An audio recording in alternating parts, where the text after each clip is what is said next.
नमस्कार, आप देख रहे हैं न्यूज़ 18 का डिजिटल प्लेटफॉर्म और मैं हूं आपके साथ शिवानी राज। तुर्की, पाकिस्तान और सऊदी अरब ने मक्का जॉइंट डिफेंस एग्रीमेंट साइन किया है। इस समझौते के बाद तुर्की के विदेश मंत्री हकन फिदान ने इसे नाटो के आर्टिकल 5 जैसा बताया, यानी किसी एक पर हमला सभी पर हमला माना जाएगा। लेकिन सवाल है कि क्या ऐसा कहना ठीक है, क्योंकि समझौते की शर्तें खुद इस दावे को कमज़ोर करती दिख रही है। फिदान ने साफ कहा है कि हमले की स्थिति में मदद का स्वरूप, स्तर और तरीका आपसी सलाह मशवरे से तय होगा। यानी पहले हमला होगा, फिर बैठकर तय किया जाएगा कि कौन क्या करेगा। तय सैन्य गठजोड़ से ज्यादा एक राजनीतिक वादा जैसा दिखता है। कागज और जमीन की हकीकत अलग अलग। नाटो में सदस्य देशों की सैन्य भूमिका और प्रतिक्रिया की बुनियादी संरचना पहले से तय होती है। उनकी अपनी सैन्य ढांचा है।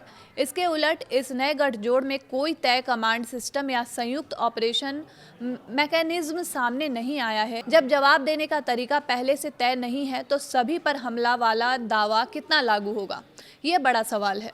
फिदान ने कहा कि ये समझौता ईरान, इजराइल या किसी अन्य देश के खिलाफ नहीं है, लेकिन ये एक समझौते ऐसे समय पर साइन हुआ है जब ईरानी मिसाइलें खाड़ी के तेल निर्यातक देशों पर हमला कर चुकी है।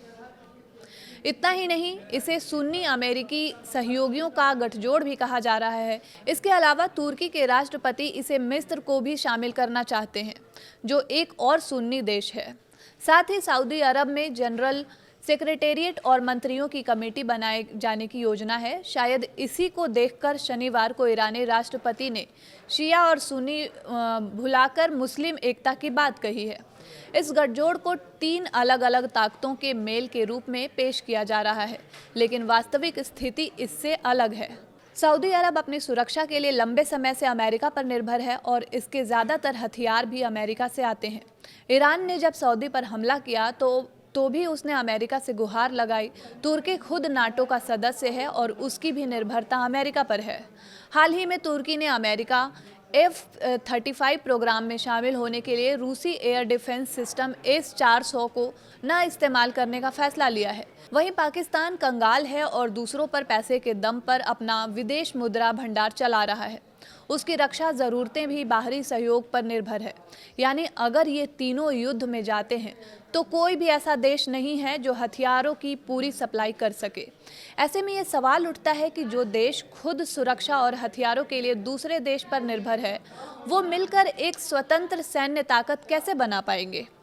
तो इस खबर पर आप क्या सोचते हैं, आप हमें कमेंट बॉक्स में ज़रूर बताइएगा। और इसी तरह की तमाम खबरों के लिए आप जुड़े रहिए न्यूज़ 18 के साथ। ध्यान रखिए अपना, तब तक के लिए धन्यवाद।